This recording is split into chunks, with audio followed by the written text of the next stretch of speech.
Le doy la palabra al doctor Daniel Goldin, director de la Biblioteca Vasconcelos, para que dirija su mensaje. Bienvenido. Hola, muy buenos días a todos ustedes que nos acompañan en esta maravillosa mañana soleada de la primavera en la Ciudad de México. También le doy los buenos días, tardes o noches a todas las personas que nos están siguiendo a través de nuestra transmisión en streaming de este segundo encuentro de humanistas digitales. Hace 8 años, cuando se estaba inaugurando esta biblioteca, la Biblioteca José Vasconcelos en la Ciudad de México, se hablaba de ella como el cerebro digital. Algunas personas, quizás con cierta ingenuidad, pensaban que este cerebro digital iba a digitalizar todos los fondos y ponerlos a disposición de todas las bibliotecas públicas de México. Hoy, 8 años después, entendemos que la era digital supone mucho más que la mera digitalización de los acervos y de ponerlos a disposición del público. Supone, entre otras cosas, la coexistencia de diversos acervos, supone también una transformación de las formas de pensar, de las formas de entender absolutamente todo. Por empezar, la ontología, por empezar, ¿qué quiere decir estar presente en un lugar? Y supone, por tanto, repensar absolutamente toda la tradición con nuevas preguntas y con las mismas preguntas con las que nos hemos topado durante toda la humanidad. Por eso me da muchísimo gusto que por segunda ocasión nosotros seamos sede del encuentro de humanistas digitales. ¿Qué quiere decir que seamos sede y qué quiere decir que una biblioteca pública como la nuestra sea sede de un encuentro de investigadores, de profesores, de personas que están fundamentalmente vinculadas con las universidades, con la investigación, con la docencia? Bueno, creo que quiere decir muchísimas cosas, entre otras, pensar desde un espacio público lo que está pasando en el mundo de las humanidades. La historia de las bibliotecas tampoco es una historia tan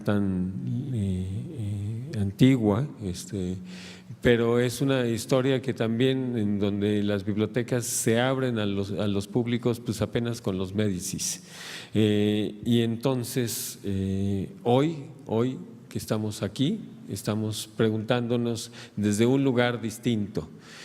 Me alegra mucho porque en los congresos no solo pasa lo que está en el estrado, sino también pasa lo que sucede del encuentro entre las personas. El encuentro de gentes que vienen de distintos lados del mundo. Hoy vienen gente de Canadá, de Estados Unidos, de Brasil, de distintos lugares de México y probablemente de algunos otros lugares, y que se encuentren y que paseen y que saquen a pasear las ideas y que se confronten con un espacio público como este, abierto a la digital, abierto a la consistencia, abierto a todas las ramas del saber. Creo que es absolutamente importante. Le auguro muchísimo éxito a esto.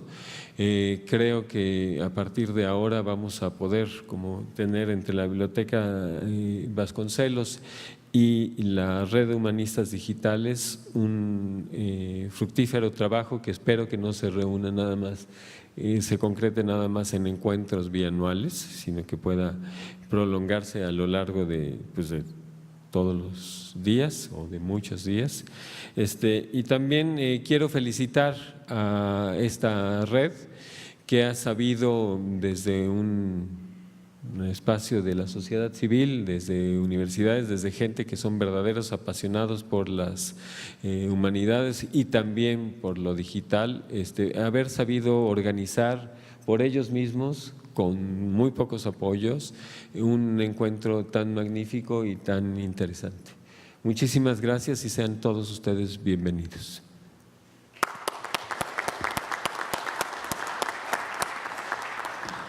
Gracias, maestro Goldin. Le damos la palabra al doctor César Moeno del Instituto Nacional de Antropología e Historia.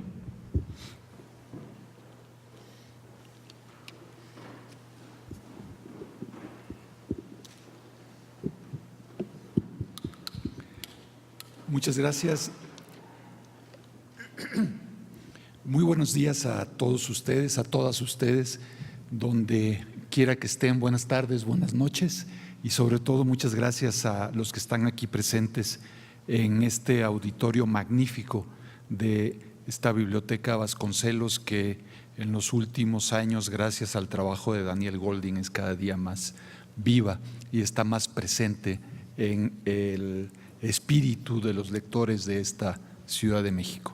Les recomiendo muy fervientemente que en alguno de los descansos en los que ustedes van a conversar fuera de estas instalaciones del auditorio, les recomiendo muy fervientemente que vayan, que acudan al espacio que está aquí detrás de este auditorio.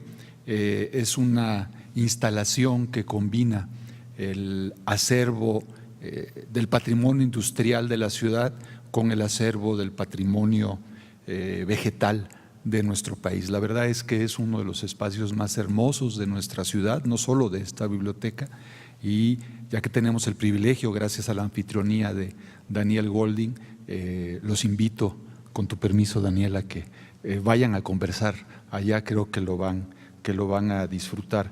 Quisiera saludar de manera muy especial a Jorge von Ziegler, quien ustedes saben es coordinador de la agenda digital del CONACULTA. Me parece que tu presencia, Jorge, refrenda el compromiso del Consejo Nacional para la Cultura y las Artes con la agenda digital de la cultura.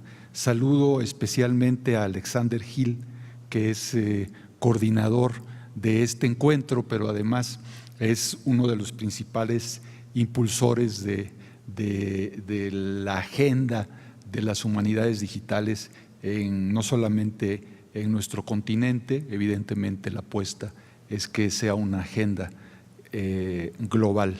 Ernesto Priani, que es el secretario académico de la Facultad de Filosofía y Letras de la UNAM, es un actor fundamental de este encuentro. Le agradezco todo su esfuerzo y le agradezco la invitación a compartir con ustedes. Hacer el mejor uso de la tecnología para detonar el desarrollo de México es uno de los objetivos de la Estrategia Digital Nacional del Gobierno de la República.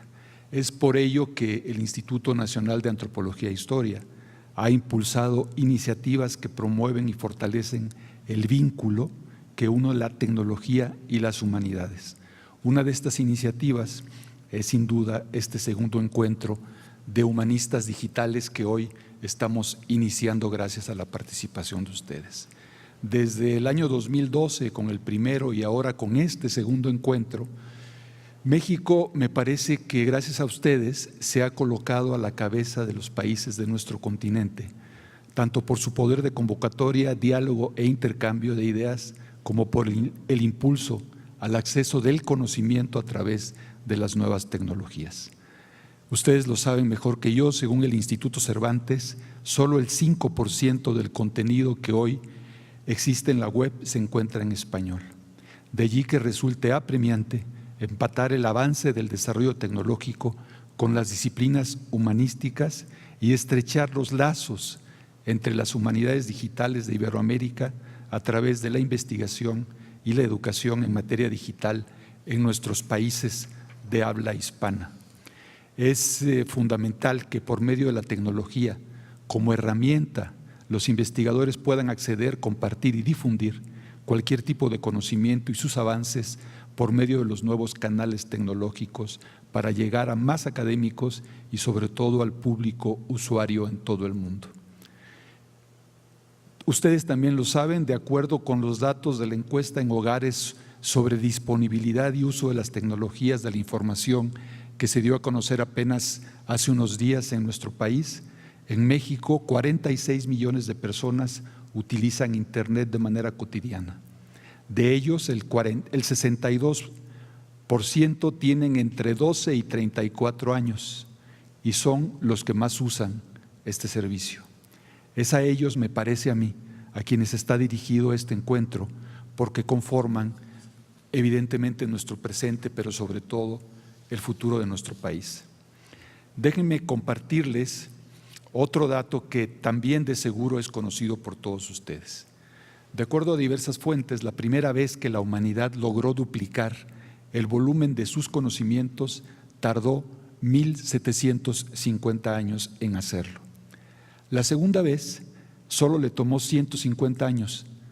La subsiguiente lo hizo en 50 años. Hoy se duplica el conocimiento cada 5 años y se estima que en el 2020, dentro de 6 años solamente, el conocimiento de la humanidad se duplicará cada 73 días. Lo anterior tiene importantes repercusiones para las humanidades digitales porque ¿qué es lo relevante para enseñar en este contexto? ¿Cuál es el papel de las nuevas tecnologías educativas? ¿Cuál es el de la sociedad del conocimiento y el sector productivo en este tema?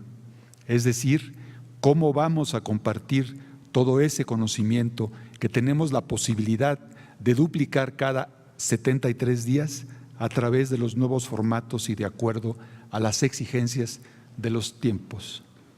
En síntesis, la pregunta que se hace el Instituto Nacional de Antropología es ¿cómo vamos a darle sentido comunitario a ese capital de conocimiento para impulsar el desarrollo de México?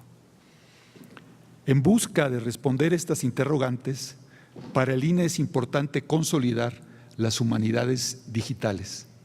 Uno de sus actuales proyectos prioritarios es el de robustecer el uso de la tecnología como un medio para difundir, promover y dar acceso al conocimiento a toda la sociedad.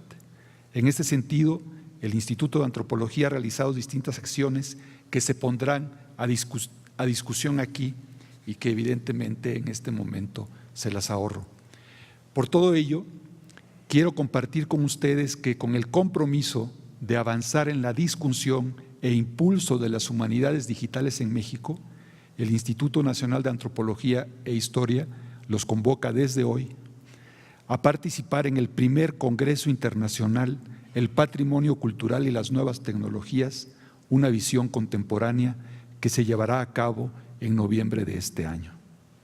Además, les informo que el Instituto, el INA, creó un comité para establecer las políticas de digitalización del patrimonio cultural resguardado por el Instituto y con ello poder divulgarlo entre no solo todos los mexicanos, sino todos aquellos interesados en nuestro patrimonio.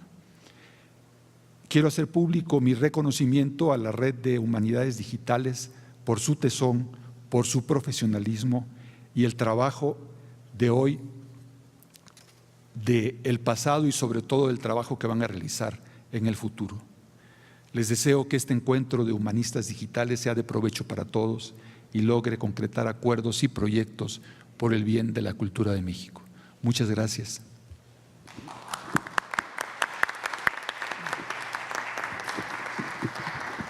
Muchas gracias, doctor César Moeno. Le damos la palabra a Alexandre Gil de GoDH. Hola, buenos días. Yo no hablaré tanto, solo quería darles las gracias al equipo organizador, a los panelistas aquí presentes, a todos los que nos han recibido aquí en México. El GoDH es un grupo de profesores, bibliotecarios, estudiantes que vienen de todas partes del mundo. No solamente somos los organizadores, sino todo el que se ha unido a nuestra red en el Internet. Y es un grupo joven, tenemos solamente un año que acabamos de cumplir. En ese año nos enfocamos en América Latina, más que en otras partes del mundo. Sí, aislar a nadie, claro. Y hemos visto, hemos tenido el placer de ver un auge, un verdadero auge. Y es increíble haberlo visto en tan corto plazo. Hemos visto actividades en Argentina, en Colombia, en Cuba, en Perú, en Brasil y sobre todo en México. Nos ayudó mucho a empezar a trabajar desde el principio con la red HD, que en aquella época, hace un año, se enfocaba solo en México. En el transcurso del año ya la red se ha abierto a toda Latinoamérica. Y dejaré que Ernesto les hable de eso. Realmente es un momento clave y es muy excitante vivirlo, ver cómo las humanidades digitales de repente se convierten en un tema común. Ya no es algo arcano, sino que se empieza a hablar el tema en todas las facultades, en las bibliotecas, en Latinoamérica, y todo en tan corto tiempo. Es un fenómeno que ya se viene hablando en otras partes del mundo, pero verlo en las partes del mundo que hablan la lengua materna, mi lengua materna, me da un placer enorme. Gracias a ustedes aquí de la Red HD en México por haber creado el espacio para también tener la oportunidad de tener nuestra primera conferencia. Esta conferencia es una conferencia compartida, representa la conferencia de la Red HD, pero también representa la primera conferencia de GoDH. La verdad que no lo hubiéramos podido hacer sin la ayuda de ustedes y por eso los agradezco. Eso era todo lo que quería decir y estoy muy ansioso de encontrarme con ustedes en los paneles. Qué excitante de verdad ver el catálogo, esa gama amplia de temas que se van a cubrir en esos 3 días. O sea que nos veremos pronto. Gracias. Gracias, Alexander. Y por último le pedimos al doctor Ernesto Priani que nos dirija unas palabras inaugurales. Muchas gracias, buenos días, buenas tardes, buenas noches, como se acostumbra hoy en este mundo digital. Yo quisiera brevemente recordar que el humanismo en México, ese humanismo que formaron y que dieron cuerpo Pedro Enrique Sureña, José Vasconcelos, Antonio Caso, tenía siempre como meta que la construcción de un saber altamente especializado no podía estar sino al servicio del país. Y cuando concibieron la Escuela Nacional de Altos Estudios, que hoy finalmente se convirtió en la Facultad de Filosofía y Letras, la intención era que justamente ahí se produjera el saber más profundo, más elaborado, pero siempre en vista de hacerlo público y de ponerlo en contacto con las necesidades de un país que no solo entonces, sino todavía ahora, requiere de mucho esfuerzo para salir adelante. Por eso, la Red de Humanidades Digitales ha recogido el espíritu de tratar de no hacer la convergencia de quienes trabajan con cómputo y con las preguntas tradicionales en humanidades, en el campo cerrado del mundo académico, sino en el campo abierto de una biblioteca pública. Nos parece que esta es en realidad una de las misiones centrales de la aspiración de las humanidades digitales en países como los de América Latina, particularmente en México, pero en general como los de América Latina, que requieren justamente una mayor vinculación entre los espacios académicos y en general el espacio público, algo que a veces falta, algo de lo que normalmente los humanistas nos quejamos y lamentamos en los salones de clase, pero que, y aquí no me queda sino por supuesto reconocer en primer lugar la magnífica acogida que siempre nos ha dado Conaculta y que ahora especialmente nos ha dado el director de la Biblioteca Vasconcelos, que lo ha hecho con muchísimo entusiasmo y que estamos muy agradecidos. No solo ha sido un anfitrión magnífico, sino que ha sido un motor y un impulsor de lo que hemos estado haciendo. Y lo mismo, por supuesto, en el caso de Lina, que no se ha mantenido al margen de lo que hemos emprendido aquí, sino que nos ha apoyado. Y por supuesto me complace muchísimo que se encuentre aquí el coordinador de la Agenda Digital, porque justamente nosotros esperamos contribuir a esa agenda digital en la producción de saber, en la producción de estándares y de conocimiento, porque finalmente parte de nuestro trabajo es justamente contribuir a esta labor pública que además en este momento y en las políticas que se han seguido resultan profundamente beneficiosas para el campo y, digamos, mutuamente complementarias. Es decir, nosotros necesitamos de este impulso que se le ha dado a la agenda digital y al mismo tiempo nosotros creemos poder colaborar con esa agenda.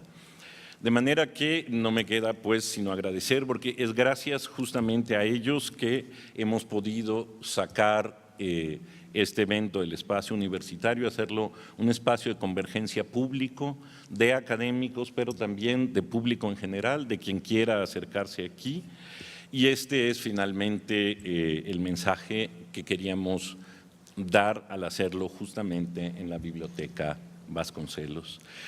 De manera que, bueno, siendo el último que toma la palabra y agradeciendo de nueva cuenta a todos los que se encuentran en la mesa y, por supuesto, a GoDH, que ha sido un compañero de viaje central en todo este proyecto. Efectivamente, empezamos siendo un seminario, pasamos a ser una red mexicana, luego, gracias al impulso de GoDH, pasamos a ser una red latinoamericana y esperamos poder seguir creciendo. Es importante destacar que tenemos representantes de la Asociación de Humanidades Digitales Hispánicas dentro de los participantes y gentes de distintas partes del continente, de Estados Unidos y de Canadá, porque finalmente en todos lados el español es el idioma que nos une y donde queremos construir, por supuesto, estas humanidades digitales. De manera que, bueno, con todo esto dicho, pues declaro inaugurado el evento, el segundo encuentro. Gracias.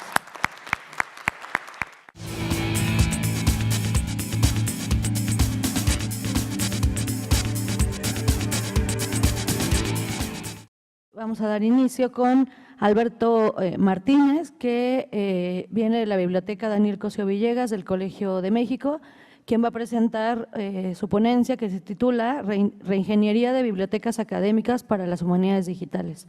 Por favor. Alberto. Déjenme cargar el documento.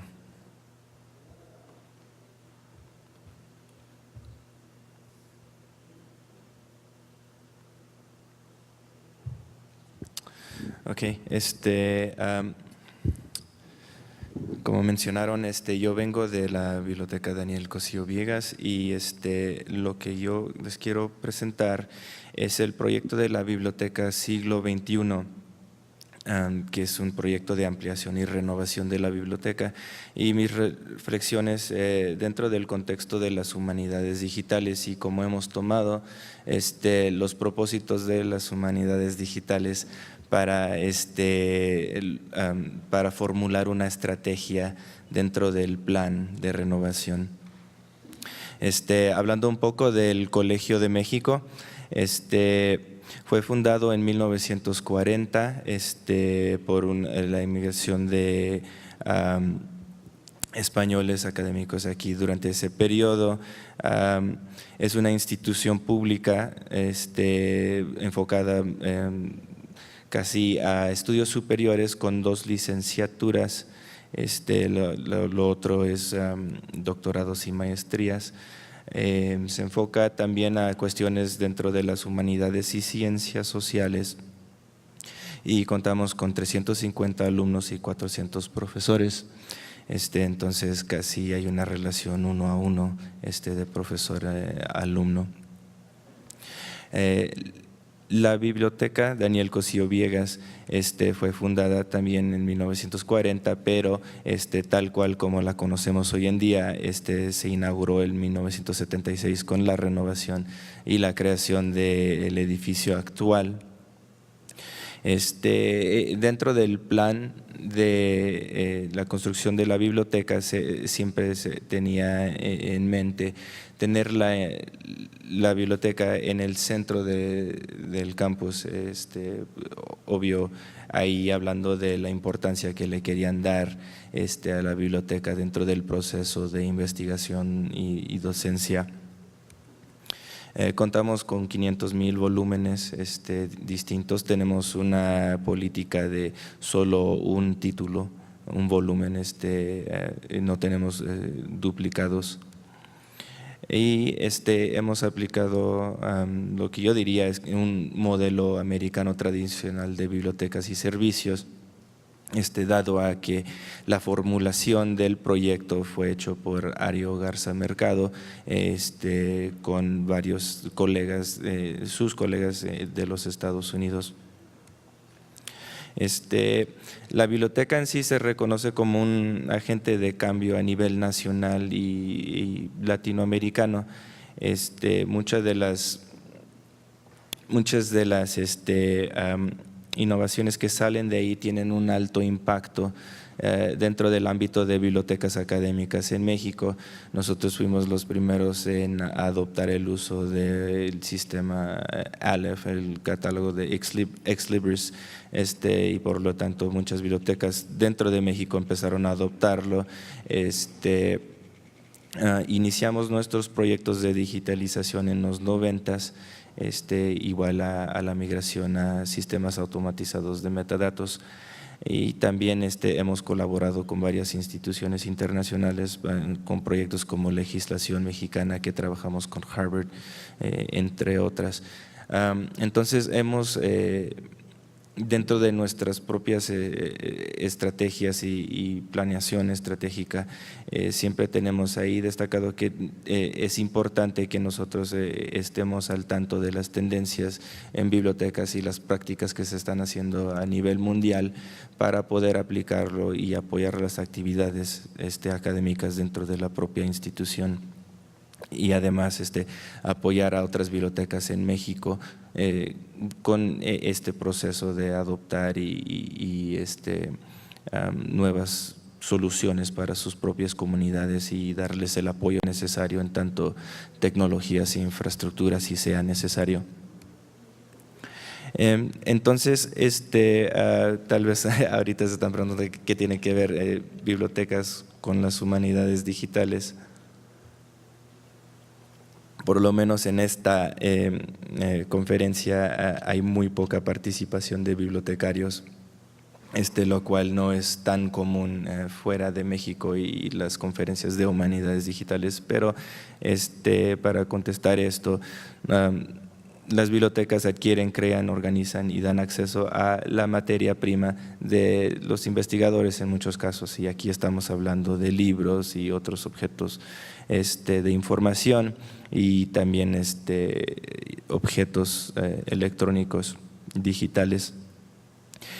Desde el principio las bibliotecas se han preocupado por la parte de compartir metadatos, compartir recursos de información entre ellos, y han creado varias redes para este tipo de intercambio de metadatos y el intercambio de objetos digitales.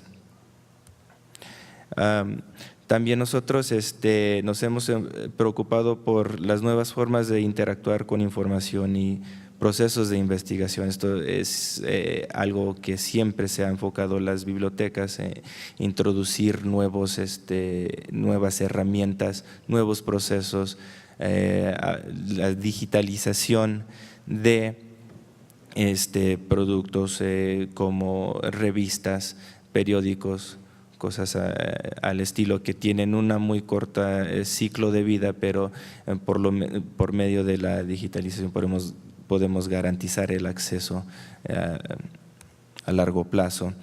Y también enfocándonos al problema de la difusión académica, valorando, haciendo los factores de impacto, por ejemplo, adoptando esos métodos para medir el impacto de documentos y valorarlos.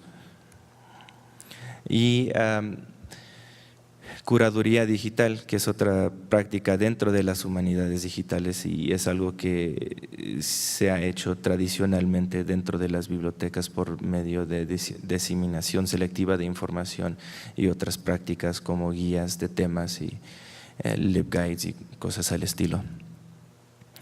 Y las bibliotecas son un ramo de la ciencia de información. Y yo creo que esta es una parte muy clave, dado a que desde mi punto de vista, que salgo de una escuela de ciencia de información, yo veo que las iniciativas de humanidades digitales son muy parecidas a las mismas de las ciencias de información. En 2001, la directora de la biblioteca actualmente publicó un documento que se llama Library Systems Without Systems Librarians, The Mexican Experience, conjuntamente con el coordinador de cómputo, destacando un problema de encontrar el personal para apoyar en los procesos de iniciativas digitales en México. Hizo una serie de encuestas y encontró que la mayoría de los proyectos digitales que se estaban haciendo en ese momento fueron conjuntamente con bibliotecarios que tenían ningún tipo de formación digital y con programadores informáticos apoyándolos en ese proceso.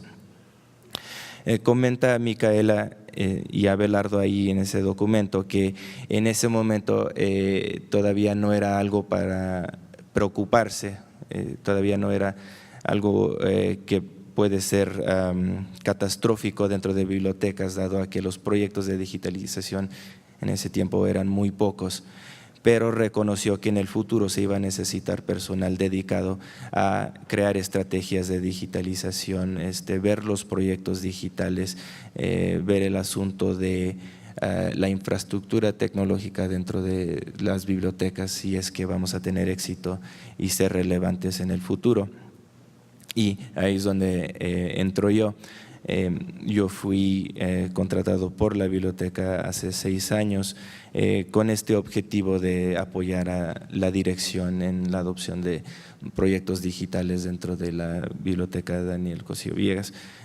Yo vengo de Texas, estudié en la Universidad de Texas iSchool, que se enfoca a estudios de información con este tipo de formación.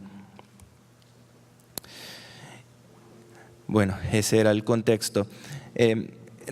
Desde el año pasado la biblioteca se enfrentó a un nuevo reto, que es el proyecto Biblioteca Siglo XXI. Este proyecto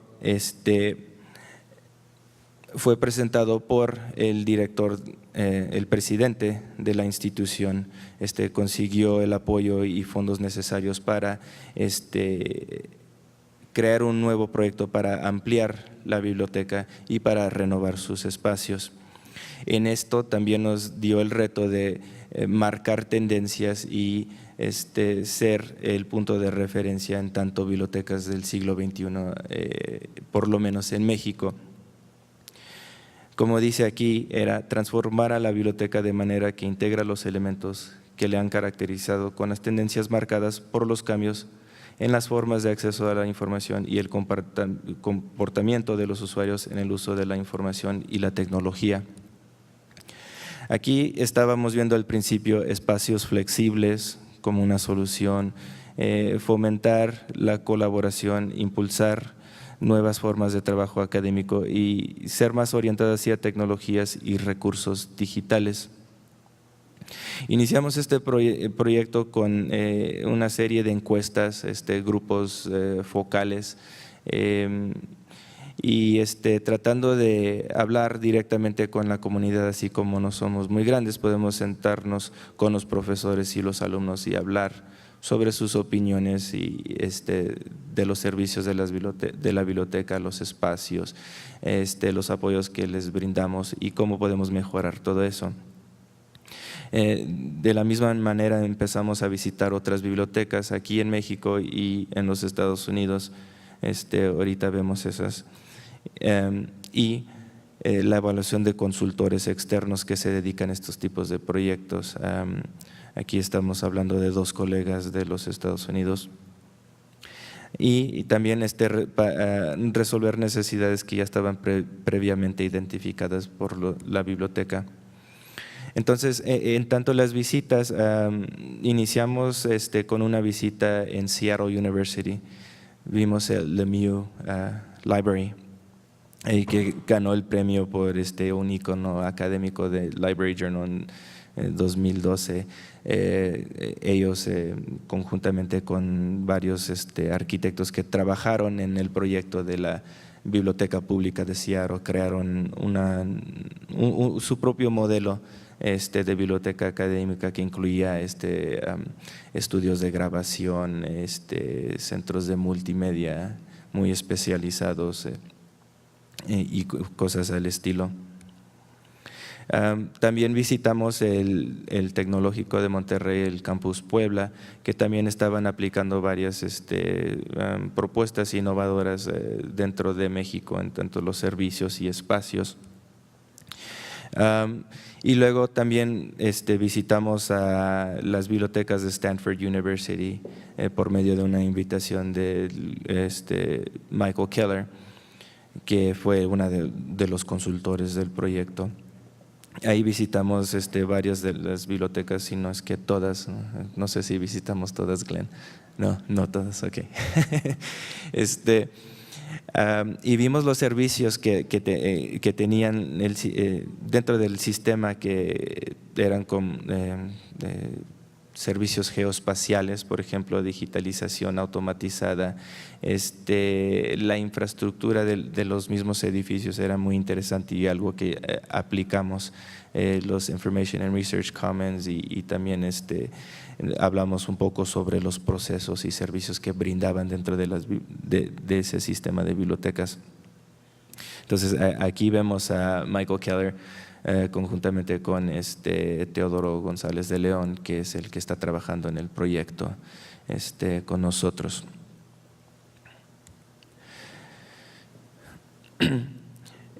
Por medio de los consultores y las visitas, pensamos que podemos crear un nuevo modelo de bibliotecas académicas, por lo menos dentro de nuestra propia biblioteca, y esperamos que pueda tener impacto con nuestras bibliotecas pares en México. Identificamos oportunidades, pero también vimos las implicaciones y asuntos relacionados con el planeamiento estratégico. Michael Keller nos recomendó que empecemos con servicios. Habíamos empezado con encuestas y espacios y cosas al estilo, pero aquí la recomendación era ver servicios, luego espacios, luego el impacto al organigrama que tienen esto, y evaluar el capital humano, las adquisiciones que vamos a enfocarnos o adquirir. Entonces, los servicios propuestos que creamos a través de estas visitas, encuestas y charlas con los consultores, o podemos decir que son nuestras listas de deseo, porque lo que les estamos presentando es una propuesta que no sabemos si va a llegar a cumplirse al 100%, pero es nuestra idea. Empezamos con el préstamo de tecnologías. Aquí estamos hablando de dispositivos como tabletas, videocámaras, grabadoras de audio, dispositivos de GIS, tabletas, laptops, cámaras fotográficas. La idea aquí es qué es lo que pueden hacer con estos aparatos. ¿Qué es lo que va a pasar cuando empecemos a prestar estos aparatos a la comunidad? Empezamos a ver servicios geoespaciales y crear espacios con pantallas táctiles y software para ese tipo de interacción con mapas digitales y impresoras 3D. Y ahí las implicaciones eran adquisiciones de nuevos tipos de productos. Y vamos a tener que ver la parte de contar con personal para resolver estos servicios y ver una forma en que podemos promover estos servicios de forma proactiva, dado a que no fue una necesidad identificada por la comunidad, sino una propuesta propia. Vamos a ver la parte de preservación digital para crear repositorios, colecciones y exhibiciones, datos, y cosas al estilo por medio de la compra de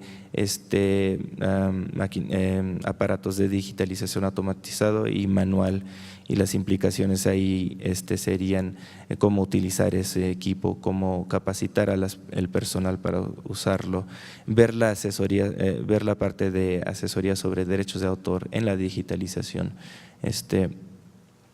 En la parte de divulgación académica estamos pensando crear servicios que ayudan a la comunidad a crear blogs, crear ediciones digitales, sitios web, exhibiciones virtuales e interactivas, podcast, infografías, videos.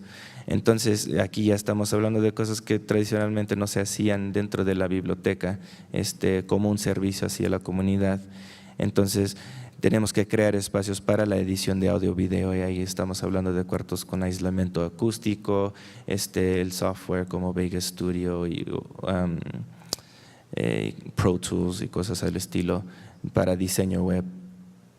Servicios de apoyo para la interacción humano-datos.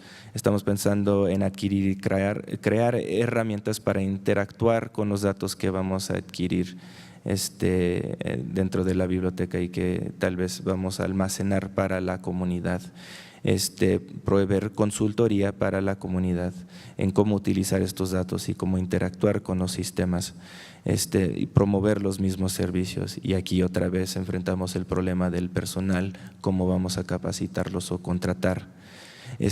Para apoyar el trabajo colaborativo estamos pensando en crear cuartos privados, mobiliario modular y reconfigurable, pintarrones en las paredes, mesas y pizarrones móviles, salones, conectividad excesiva en todo el edificio y áreas comunes, y contar con servicio de videoconferencia en toda la biblioteca, y esta idea de makerspaces, que es crear un espacio donde la gente puede crear nuevos objetos de información. El espacio pensamos que debería incluir una estrategia para cómputo ubicuo y también un laboratorio de estudios de usuarios con Moray Suite, un cuarto de observación. Estos servicios, estos servicios están contemplados para la comunidad, pero también para el mismo personal de la biblioteca. Entonces, con esto pensamos crear proyectos propios académicos, ver esta parte de Skunkworks, cómo podemos dedicar un proyecto que tal vez no tiene un propósito en sí o está planeado dentro del año. Tenemos que optimizar el organigrama para hacer esto. Estamos reubicando varias personas en distintos lugares y creando nuevos entidades dentro del organigrama. Y como había comentado, hay que reconsiderar el capital humano, y ahí estábamos hablando de conocimiento, competencias, formación y valores. En esta parte también es la idea de no necesariamente tener que contratar bibliotecarios, sino académicos, historiadores y humanistas digitales para apoyar en estas partes. Y obvio, ver la infraestructura tecnológica. En resumen, la biblioteca busca impulsar humanidades digitales con nuevos servicios, busca crear un modelo que pueden utilizar otras bibliotecas y laboratorios de humanidades digitales, y necesita retomar todos los aspectos de su modelo actual para cumplir con estos objetivos. Gracias.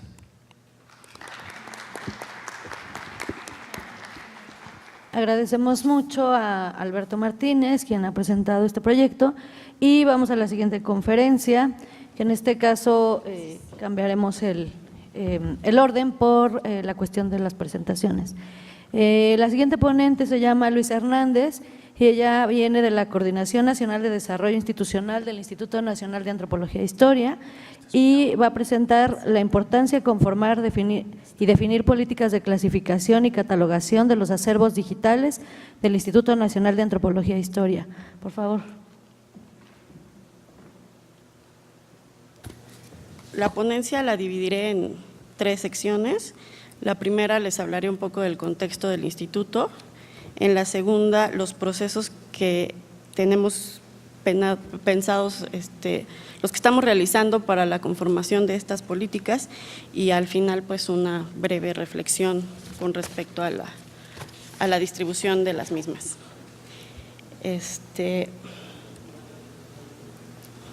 El instituto desde el año pasado implementó un recurso digital enfocado a las nuevas tecnologías, que es un repositorio institucional, pero en el momento en que lo fuimos construyendo nos dimos cuenta que la problemática iba más allá de la asignación de metadata o de la infraestructura tecnológica, que ambas cosas sí son importantes, pero no es lo único en lo que uno tendría que estar pensando, sino que nos dimos cuenta que tendríamos que tener que era muy importante la organización de los datos que se pusieran a disposición y con los que se está trabajando. Sabíamos que teníamos que conceptualizar los recursos del instituto, porque en el caso del particular del instituto no solamente cuenta con bibliotecas y producción en texto, sino que también con recursos y objetos culturales que necesitan un tratamiento diferente a lo escrito, ¿no? El instituto tiene 4 funciones sustantivas con las que se rige, y bueno, la investigación científica cuenta con alrededor de 800 investigadores que producen investigación y hacen, utilizan los acervos que el instituto custodia. La conservación cuenta con como alrededor de 500 acervos, bibliotecas, archivos, centros de investigación, museos. Educación tiene tres escuelas superiores en estudios de antropología, historia, conservación y museología. En el campo de la difusión, pues cuenta con museos, publicaciones periódicas, eventos culturales y académicos.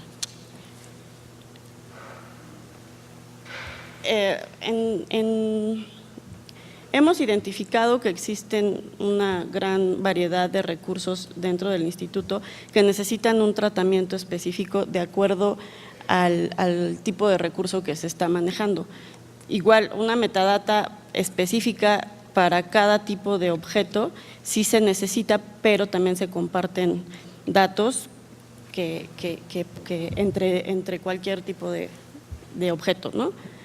Entre los bienes culturales con los que cuenta el instituto, pues están las piezas arqueológicas, restos humanos, fósiles, objetos de museo, documentos, libro antiguo, archivo, fotografía, fonogramas, objetos etnográficos, videos, entre códices, entre una infinidad de recursos que tenemos identificados, pero pues no podría poner todos porque sí son muchísimos, pero que además se subdividen y tenemos toda una taxonomía en relación a la información de la antropología y la historia y la conservación. Bienes inmuebles se tienen perfectamente bien identificados y se trata de sitios arqueológicos, monumento histórico y sitio paleontológico, mismos que también necesitan ser descritos, identificados y normalizados, ¿no? Y que además también podrían estar en algún futuro disponibles para todo el público, ¿no? En especial investigadores. Producción científica, pues existen publicaciones de una colección científica, revistas, alrededor de 20 títulos de revistas tiene actualmente el instituto y solo una está indexada. Bueno, ya hay 2 indexadas, la de la Escuela de Antropología y la Escuela de Restauración. Tesis, literatura gris, manuales, proyectos, entre muchas otras, informes también.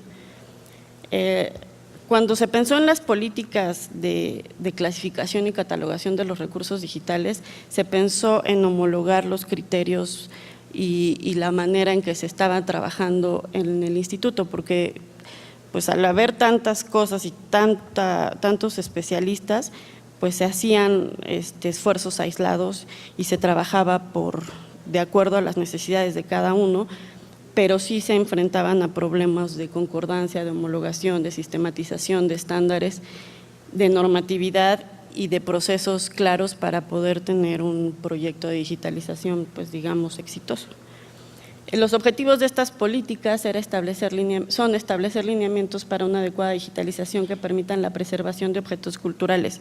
Eso es como la premisa de estas políticas. La conservación es una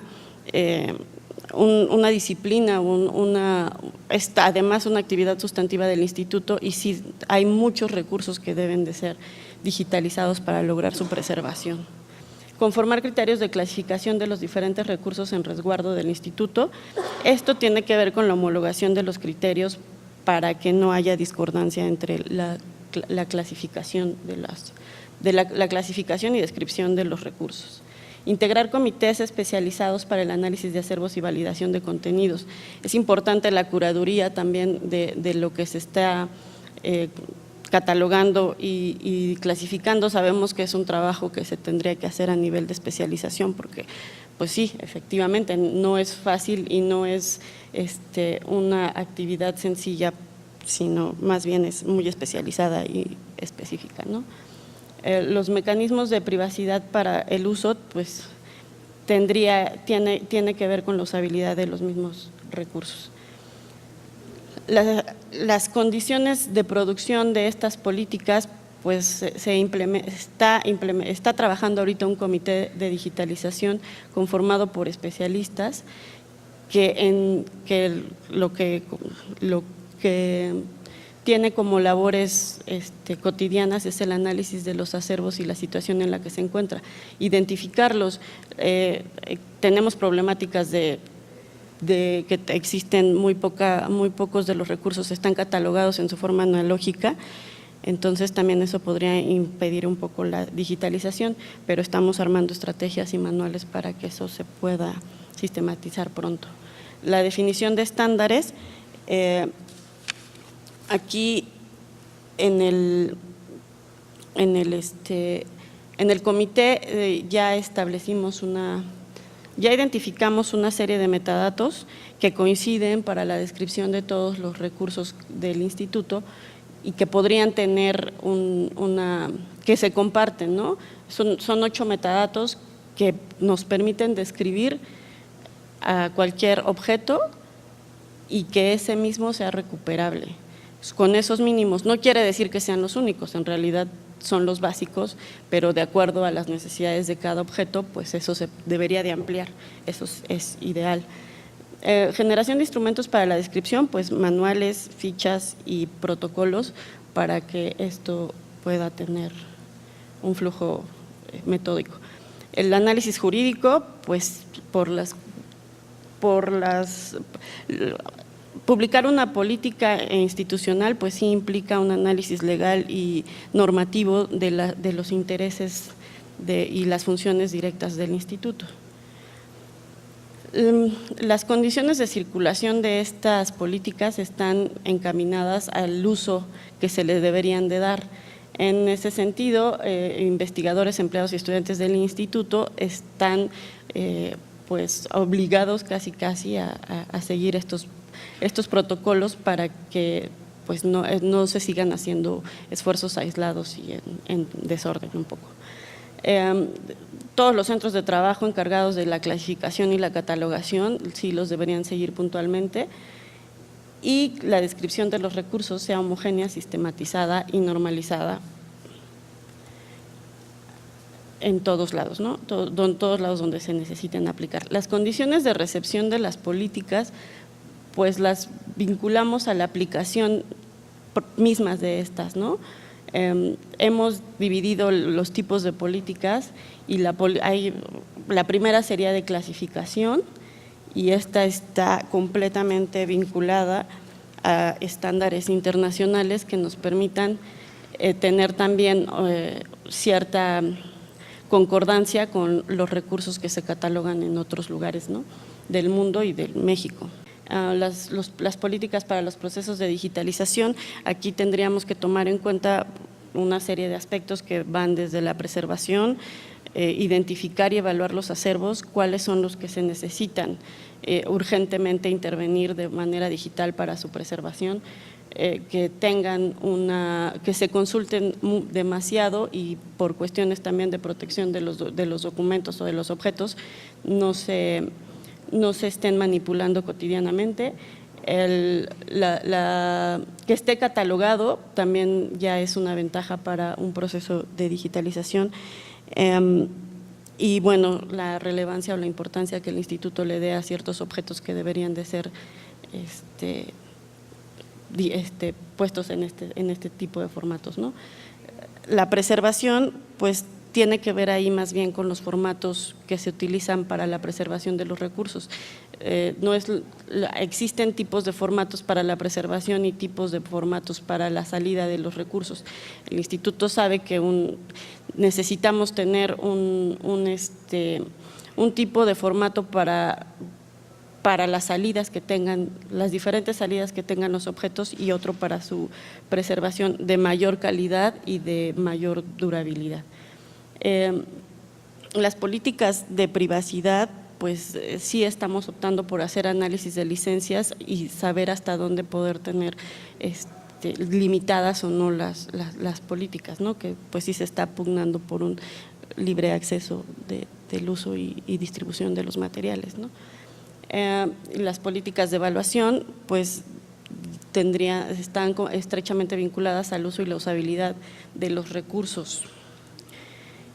Como una reflexión final y los alcances que también busca tener estas políticas, que buscamos en un futuro y que serían las situaciones óptimas, es importante que estas políticas se implementen para normalizar y sistematizar la digitalización de acervos y colecciones que permitan una correcta preservación de los objetos culturales y de esta manera evitar problemáticas derivadas de procesos inadecuados.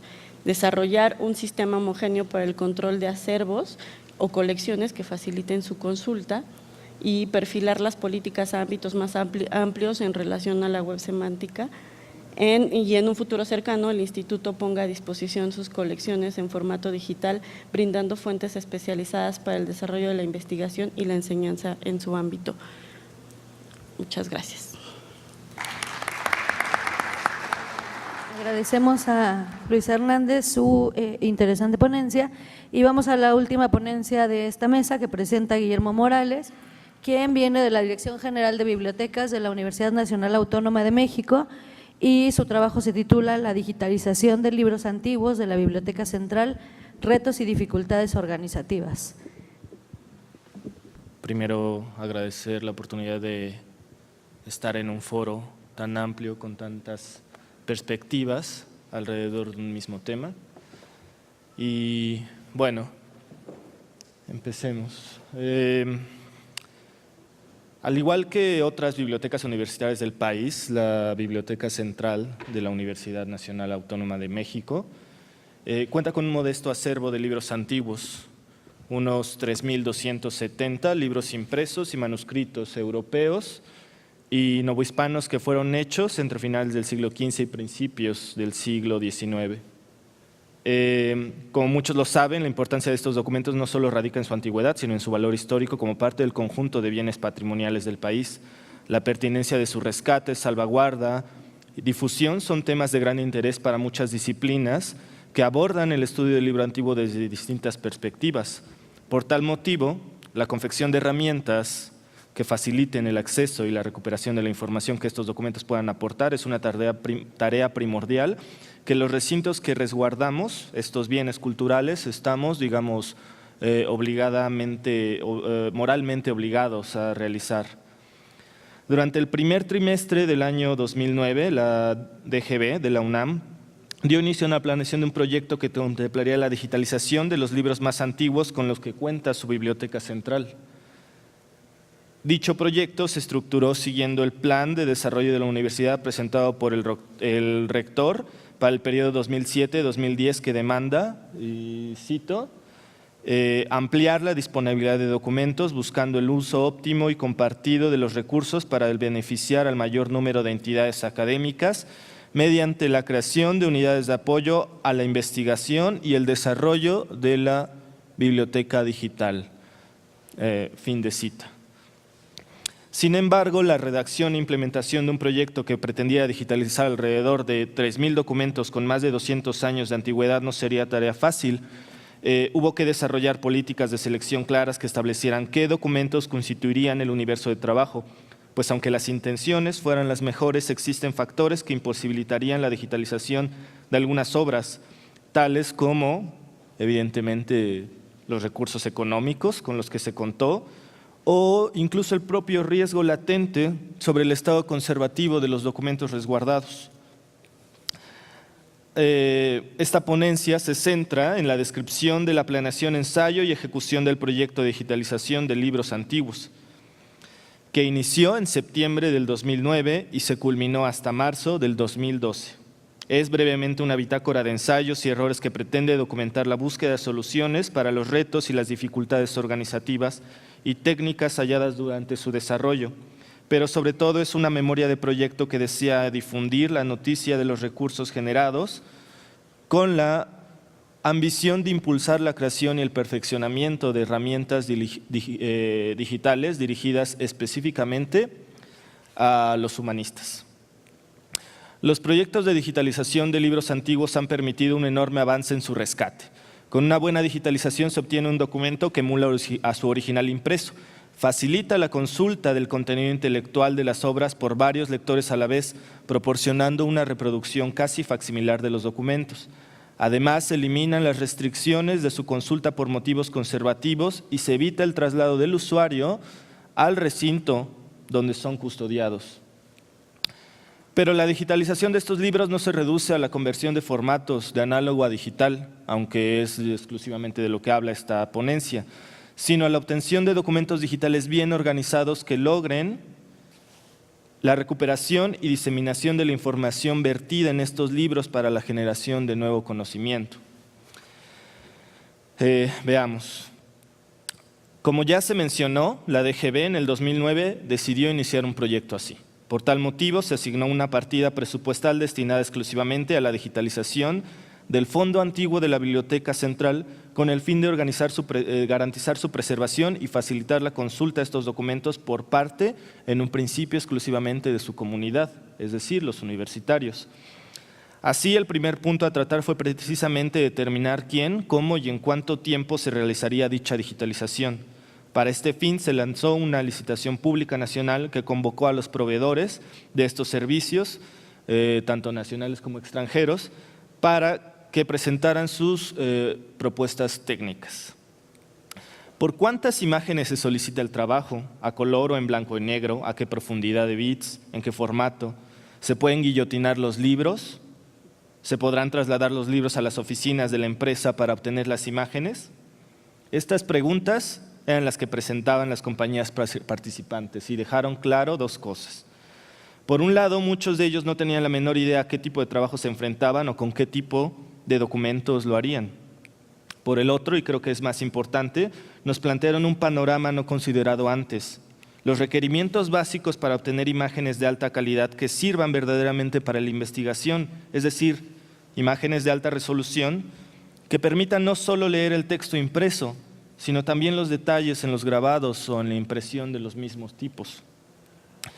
Fue de este modo que el proyecto procuró la obtención de imágenes TIFF a 24 bits de color con una resolución superior a los 400 dpi y compresión LZW, que aseguraran una óptima calidad de imagen, capturando la mayor cantidad de información útil para la investigación de estas obras, es decir, información no solo representada por el texto impreso, sino también por el resto de los elementos que lo acompañan, como los ex libris, las marcas de fuego, las anotaciones manuscritas en las portadas y al margen de las cajas tipográficas. Los participantes deberían digitalizar los documentos con escáneres planetarios y no con cámaras digitales, ya que esto nos garantizaba, según creíamos, imágenes óptimas. Se les proporcionó a todos los concursantes los mismos 3 documentos para que digitalizaran 4 imágenes específicas. De esta manera se podrá hacer una comparación y valorar la calidad de las imágenes, evaluando la nitidez, el color, la exposición, la edición de las imágenes y la manipulación de los documentos durante el proceso de obtención de las mismas. A partir de las pruebas de concepto se pudo determinar a un ganador. ¿Puedes pasar la siguiente, por favor? Estos son el tipo de escáneres más comunes con los que se trabaja. Evidentemente son aquellos que están planeados específicamente para la obtención de imágenes sin poner en riesgo el estado conservativo de los documentos. Y bueno, quizá no ayuda mucho la cantidad de luz que hay, pero estos son unos tipos de ejemplos de imágenes que teníamos exactamente de una misma, de un mismo texto, porque incluso de una misma encuadernación gofrada, que bueno, si lo ven en su versión final podrán apreciar la cantidad de detalles. Se pueden ver además distintos tipos de exposición en las imágenes, unas más claras, unas más oscuras, distintos tipos de color, incluso en las imágenes a color, distintos tipos de nitidez, incluso en los detalles que se podrían apreciar de una a otra. Buscamos siempre la mayor calidad, digamos, ¿sí? Pasa otra, por ejemplo. Se determinó además que los trabajos se realizarían, regrésate una, ¿no? Por favor. Se realizarían siempre dentro de las instalaciones de la biblioteca, bajo la supervisión del personal universitario para asegurar el estado de los documentos, de tal modo que se le pudiera entregar a la empresa un estimado de 100 libros semanales para concluir en un periodo de 11 meses, calculando la obtención de 2 millones de imágenes que equivaldrían aproximadamente a 4,000 libros. Este cálculo fue obligado debido a que las empresas cotizan sus trabajos por imagen, no por libro. Sin embargo, dada la naturaleza de estos libros, no se puede saber exactamente cuántas imágenes son de cada libro, pues no todos tienen paginación continua, o bien contabilizan las columnas del texto y no las páginas, o bien se dividen en secciones paginadas de manera individual, o bien se trata de volúmenes facticios que encuadernan más de una obra en un solo volumen. Todos aquellos que conozcan la materialidad de estos libros sabrán las complejidades que este cálculo significó. Sea lo que fuere, la empresa a quien se le asignó el trabajo aseguró poder digitalizar, editar, revisar y entregar 100 libros cada semana, o sea, unas 5,600 imágenes. Esto se traduce no solo en el trabajo de la selección y preparación de los documentos, sino en la instalación de 8 a 10 escáneres dentro de las instalaciones de la Biblioteca Central, el acondicionamiento de los espacios, la supervisión del trabajo, los controles de calidad por parte de nuestro personal. Lamentablemente, la empresa no logró jamás entregar a tiempo y forma estas imágenes comprometidas debido a que se le devolvían archivos completos de imágenes que no cumplían con los controles de calidad establecidos por la DGB, los cuales se enlistan en 4 sencillas instrucciones. Que todas las imágenes sean nítidas, que todas las imágenes estén editadas, es decir, se pedía el recorte al ras del documento para evitar elevar el peso de los archivos, que todos los libros estén digitalizados completos, evidentemente, y que todas las imágenes estén exactamente en el mismo orden en el que aparecen en el documento original. Puedes pasar una. Como pueden ver, este era un error frecuente en las entregas de la empresa. Había imágenes, había libros incompletos, había imágenes duplicadas, había imágenes que no se editaban. Entonces, nosotros nos encargábamos precisamente, ya que se le estaba pagando por el trabajo, de no pasar este tipo de errores. Tras 6 meses de trabajo, la empresa solo pudo entregar 157 libros digitalizados correctamente de los más de 800 que se le entregaron para trabajar.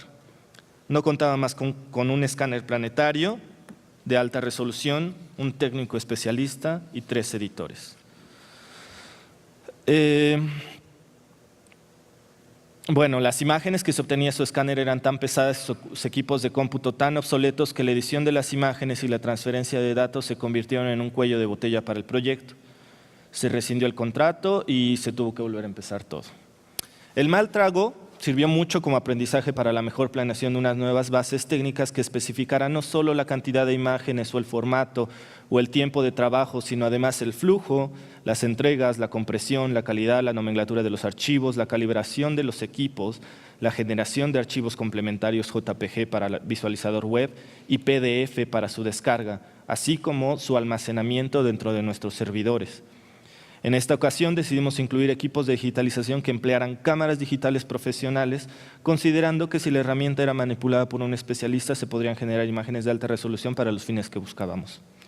La nueva empresa se declaró inexperta en esta digitalización de libros antiguos, pero dispuesta a cooperar con nosotros y poder lograr el proyecto.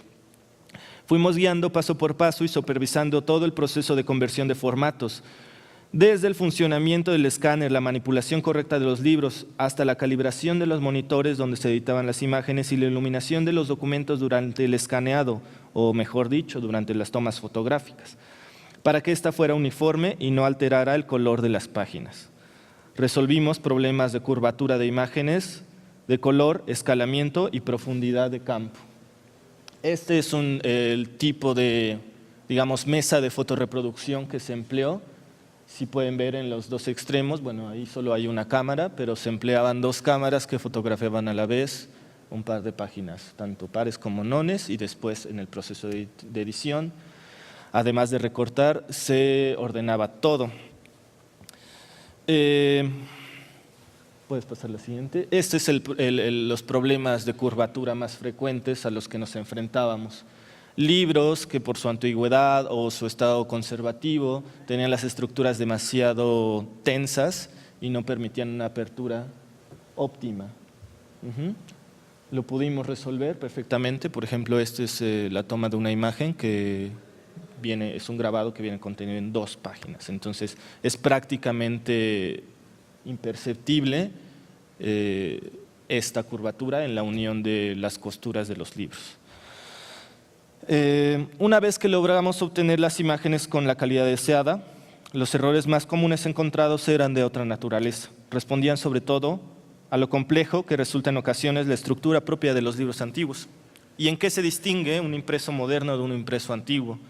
Como ya se habrá advertido, su común denominador es haber sido producidos manualmente. Con eso no quiere decir que hayan sido escritos a mano necesariamente, sino que su manufactura se vio determinada por procesos mecánicos manuales.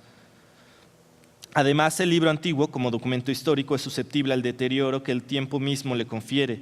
Por tal motivo existen ejemplares que no cuentan con portada, o volúmenes facticios, o ejemplares refinados en donde el recorte eliminó por completo la cabecera del texto y con ella la paginación.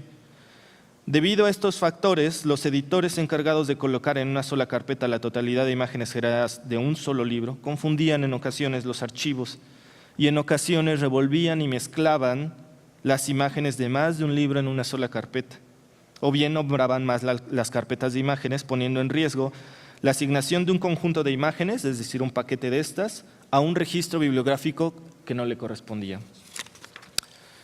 Ya con las imágenes aprobadas y en orden, procedíamos a revisar por completo que todas las imágenes, absolutamente todas, en medida de lo posible, como podrán comprender por la magnitud del trabajo, estuvieran en el mismo orden que aparece en el documento original y que no falte ninguna. Todas nítidas, todas con la misma calidad. Posteriormente, elaborábamos una tabla de contenido que acompañaría al nuevo documento digital en su visualizador web, intentando que sirviera como guía y atajo en la navegación de las imágenes, pero atendiendo sobre todo a un análisis documental para determinar qué entradas son las más adecuadas para señalar. Es decir, no se puede crear una tabla de contenido virtiendo absolutamente todo lo que en un libro de, por ejemplo, 1300 páginas viene descrito en su índice. Este fue el primer ensayo del visualizador. Como podrán ver, a la izquierda había una tabla de contenido que cuando se le daba clic sobre una de estas entradas te reenviaba a lo que venía inscrito ahí, ya sea la encuadernación, la portada, los preliminares legales, los preliminares literarios y los capítulos o libros del libro. En un principio, como podrán ver, había mucho espacio desperdiciado. Se intentó trabajar también con eso para poder hacer algo un poco más amable. Pueden ver aquí, había un display de selección que aunque diera el 100% de la imagen no era vista en apariencia real, es decir, en el tamaño del documento original. Siguiente, por favor. Había un display de giro que no encontrábamos muy útil. Y esta fue digamos, una segunda versión del visualizador en donde se puede ver ya un espacio mejor aprovechado del visualizador, es decir, de la pantalla completa con su respectiva análisis documental, es decir, ese análisis que se toma un libro, se ve qué entradas son las más útiles para representar y se suscriben ahí. Requería de especialistas, de alguna manera, filólogos o personas que pudieran leer los textos latinos y griegos para más o menos darle una salida lógica y coherente a esta división. Una barra de desplazamiento de zoom que podría hacer más grandes los textos. Un link de descarga de PDFs. Y pueden ver ahí, por ejemplo, un texto que está al 34% de su tamaño original y ahí al 83%. Es decir, intentamos en todo momento que fuera realmente útil esta digitalización, dirigir todos los recursos y los esfuerzos a la obtención de una materia prima de una calidad suficiente como para poder después transformar ya sea el visualizador, los recuperadores de la información o la búsqueda de los mismos documentos. La siguiente, por favor. Un PDF que contiene encriptado, digamos, la totalidad de las imágenes que comprenden un solo libro, sin alterar su posición, es decir, aparecen exactamente como aparecen en los documentos y mantienen una escala de 1 a 1 con el documento original. Y bueno, así finalmente las imágenes quedaban a disposición del público general y hasta este momento, para bien o para mal, solo pueden ser recuperadas a través del catálogo de la biblioteca o el catálogo del Fondo Antiguo de la DGB, que planea reunir en un solo lugar los registros catalográficos de todos los impresos y manuscritos antiguos que estén en resguardo de alguna biblioteca de la UNAM. Sin embargo, por fortuna, pueden ser consultados desde cualquier computadora sin restricciones de consulta o de descarga. Esto fue algo que logramos porque la mayoría de los recursos que la universidad pone a disposición de su comunidad están dirigidos exclusivamente a la comunidad universitaria. Solo puedes abrirlos desde una IP que esté registrada como en la UNAM o bien mediante una clave de acceso remoto. Esto es exclusivamente no, por la naturaleza de los objetos y por la importancia que tiene la socialización de los bienes culturales, y nuestro patrimonio bibliográfico quedó completamente abierto al público sin ningún tipo de restricción. La digitalización de las obras antiguas de la biblioteca significó mucho más que el esfuerzo o la conversión de formatos de análogo a digital.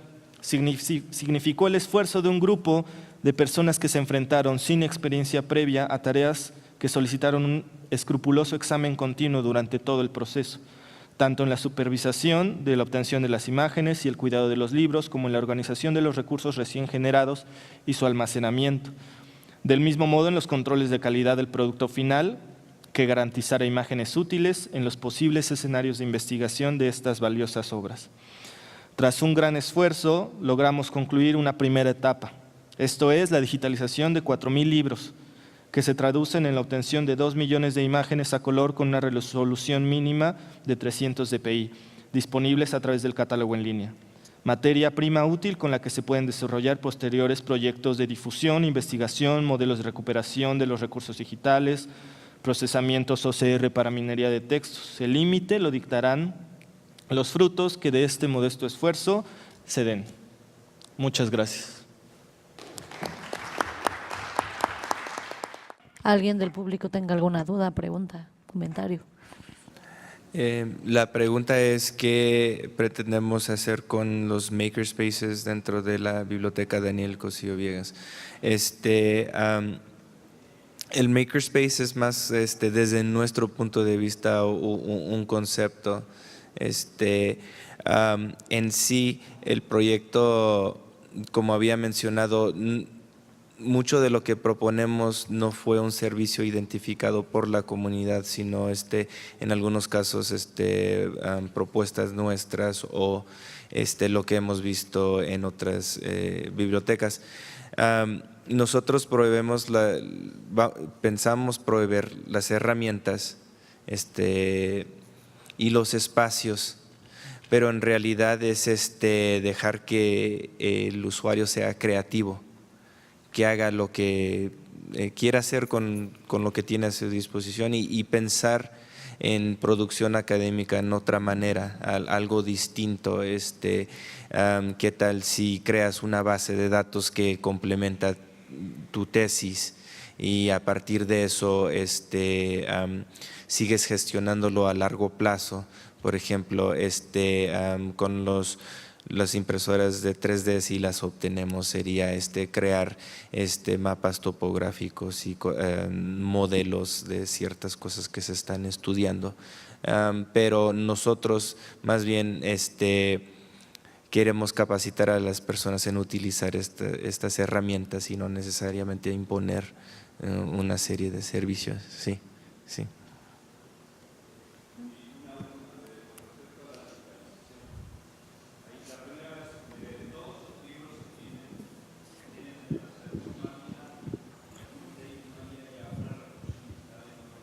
Sí, muchos de estos libros, efectivamente, al ser impresos, la mayoría europeos, se encuentran en otras bibliotecas. Sin embargo, tomamos la decisión de digitalizar lo que nosotros ya poseemos, es decir, la universidad. Como sabrán, a pesar de que de un tiraje de este tipo de documentos puede haber más de un ejemplar, cada uno de estos ejemplares se vuelve particular en medida de que van adquiriendo particularidades, valga la redundancia, por anotaciones manuscritas, anexos, sellos, marcas de posesión y todo ese tipo de cosas. Entonces, por lo tanto, y teniendo ya los recursos en la puerta, decidimos digitalizar todos los documentos siempre y cuando no encontráramos dentro del mismo acervo un ejemplar del mismo tiraje. Es decir, si había emisiones o ediciones o estados de otro mismo título y la teníamos ahí, entraba. Pero siempre y cuando viéramos que fuera exactamente del mismo tiraje que salió de las mismas prensas, se le escogía solamente al ejemplar o que estuviera en mejor estado conservativo y soportaba mejor el proceso de digitalización, o bien que tuviera particularidades como estas que menciono, anotaciones manuscritas, sellos, ex libris, marcas de fuego.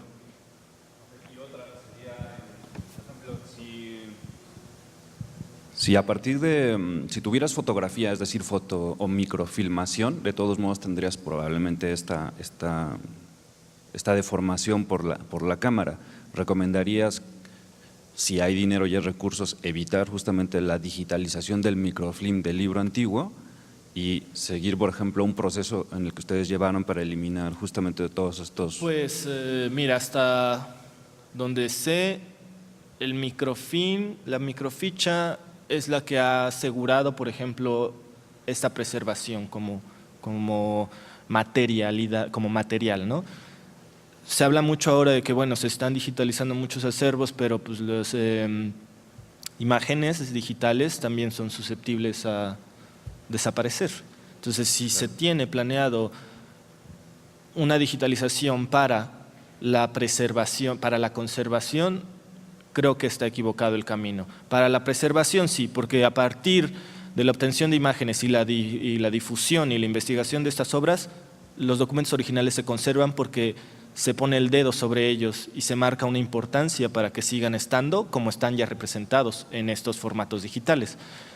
Y yo recomendaría sí generar imágenes que no tuvieran esta curvatura. ¿Por qué? Porque nosotros estuvimos haciendo unas pruebas de OCR para la recuperación de los textos, ¿no? Y convertirlos a texto plano. Y dentro de todas las cosas que significaban problemas en la obtención del OCR, una de ellas era el efecto de curvatura, así lo volvía muy complicado. Más allá de que la tipografía en ocasiones gótica al ser muy fracturada no era reconocida por los procesos OCR, o grafías en desuso como cedillas, heces caudales, o impresiones de letras ya muy desgastadas que confundían una E por una C y cosas así. Lo que nos arrojaba un mayor porcentaje de error era precisamente ese efecto de curvatura. Entonces, si tienes el texto plano, digámoslo así, es más fácil que se pueda trabajar sobre esto en una obtención después a texto plano. Ok, entonces ya nada más para terminar, no sé si tienes una publicación de esto o luego podemos platicar, porque justamente dentro del Instituto, la Biblioteca Nacional de Antropología, pues hay una buena cantidad de libro antiguo. Algunos de ellos hemos identificado que hay como 14, que son 14 millones de fotografías en microfilm que en sus años se hicieron, supongo que los años 80, como para este tipo de preservación o para la consulta. Pero justamente lo que estoy viendo ahora es que, solamente el hecho de eliminar esta imagen curva y todo lo que implica hace replantear el simple hecho de solamente digitalizar un microfilm, o sea, no es como ni tan sencillo, porque además al final lo que tiene que ver es con lo que estás mostrando, lo que vas a poner a divulgaciones, bueno, a visión pública, es el objeto en sí y lo valioso que es el que puedas tener una imagen lo más cercana, con la definición que esto implica, de ese objeto y poder consultarlo en cualquier parte del mundo, ¿no? Claro. Pues mira, yo las cosas que están siendo trabajadas ya como material instructivo, solamente hay un artículo que salió justo de este ejercicio de la recuperación de OCR a partir, o sea, en libros antiguos a partir de estas imágenes, y un futuro, en septiembre daré un taller acerca de la planeación de proyectos de digitalización. Yo nunca he trabajado digitalización de microfilm, eso es cierto, es decir, está dirigido más a la digitalización de obras antiguas o raras, es decir, materiales encuadernados o papel. Pero pues es bueno tenerlo en cuenta, igual se podría incluir algo al respecto en el programa. ¿Alguna pregunta más? ¿No? Por allá, sí. Diga.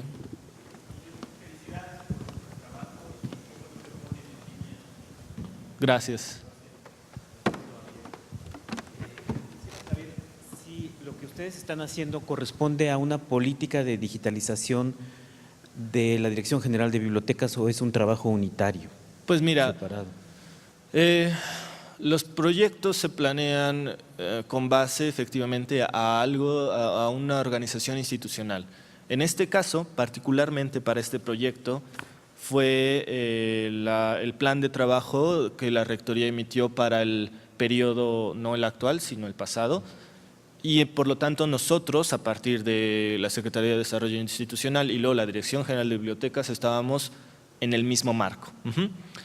Se planeó que el proyecto se extendiera. Empezamos con los libros antiguos de la Biblioteca Central porque eran con los que ya más se había trabajado sobre la identificación material de los mismos. Esto no es algo sencillo de realizar, se requiere de ciertos especialistas que trabajen los documentos solo para poder identificar un documento, un libro impreso, datarlo y elaborar su respectiva ficha catalográfica. Sin esta ficha catalográfica no podíamos poner en línea las imágenes porque estas van encadenadas a la representación en el catálogo de una obra.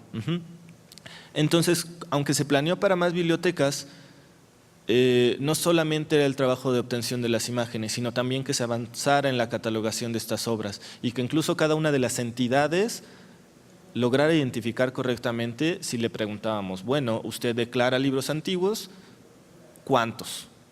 Y era como algo que yo creo que sigue sucediendo en muchos acervos que tienen libros antiguos, que es un libro antiguo, porque algunos me decían que tenían obras de 1920 o 1930 y que querían incluirlas en el proyecto de digitalización. Yo no estoy diciendo que estas obras de principios del siglo XX sean menos relevantes para la construcción del patrimonio bibliográfico, pero en este exclusivamente nos dedicamos por los libros antiguos en el entendido que son producto de la imprenta manual, mecánico manual. Entonces, como no siempre había esta identificación, no se podía avanzar primero no se podía ir primero la avanzada, que era la identificación y catalogación, y posteriormente nosotros. También significó gasto en la obtención de los servidores, los discos de almacenamiento. Entonces, se hizo una planeación a partir de un presupuesto. Una vez que se acabó ese presupuesto, pues nos quedamos esperando la asignación de más recursos.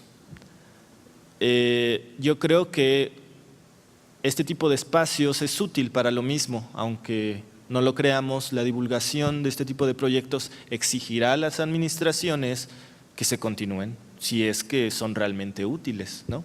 Si es que hay usuarios allá afuera que están dispuestos a levantar su voz y pedirle a su biblioteca que por favor termine el trabajo ya empezado. Gracias.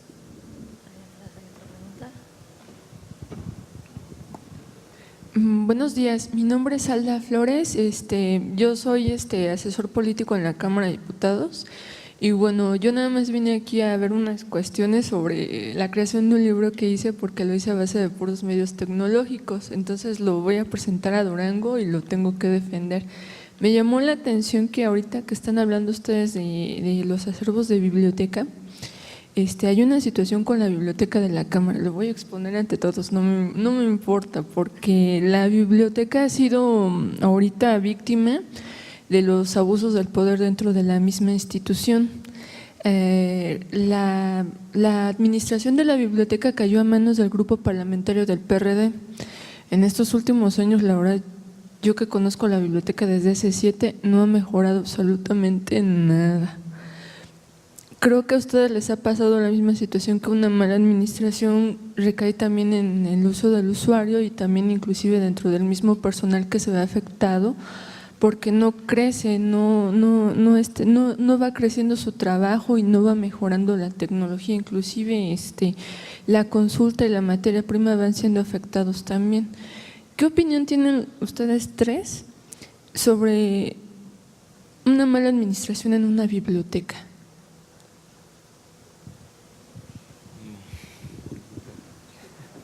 Bueno, sí, yo de alguna manera soy bibliotecario desde hace 6 años.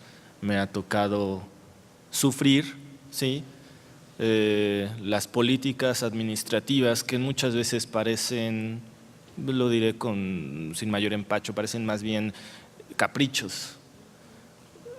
Pero yo creo que es algo que se adolece en muchas instituciones a nivel nacional, no sé si a nivel internacional, por ahí dicen que en todos lados se cuecen habas, pero sí, siempre una administración, no digamos mala administración, sino una administración con intereses que no atiendan a lo mejor como a la mayoría de la comunidad a la que están destinados a servir, va a provocar, sobre todo en bibliotecas, este tipo de casos, ¿no?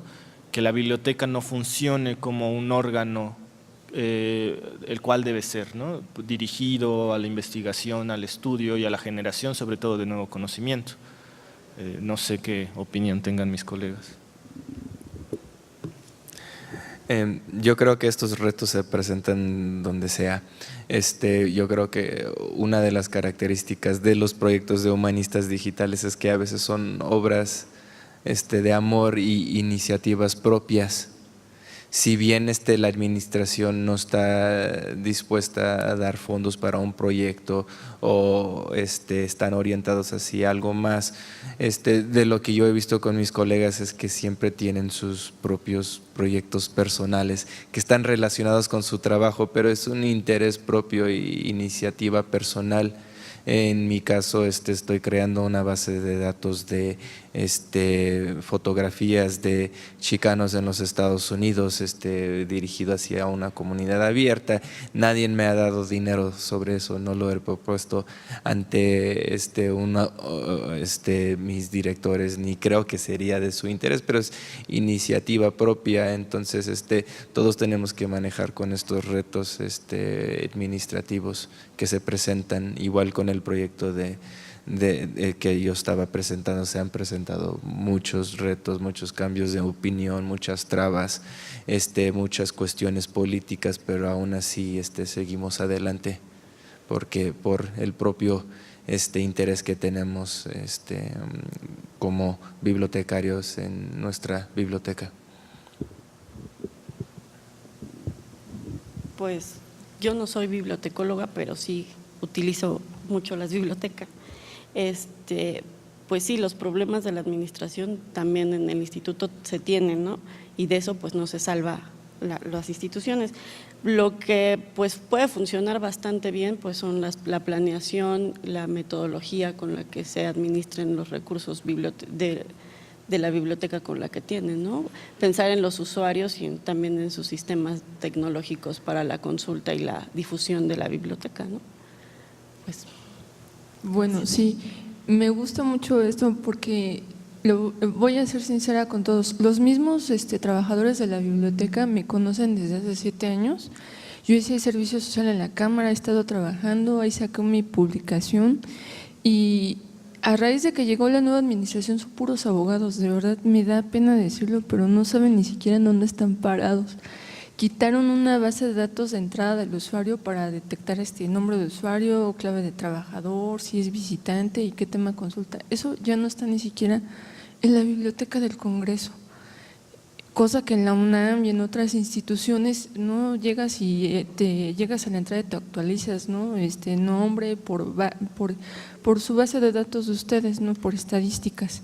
Pero ahora me da pena decir que llega uno a la Biblioteca del Congreso y te registras a lápiz y a papel, que inclusive adquisiciones que realmente nosotros como usuarios tenemos que consultar y sacar inclusive temas a nivel nacional, libros no estén.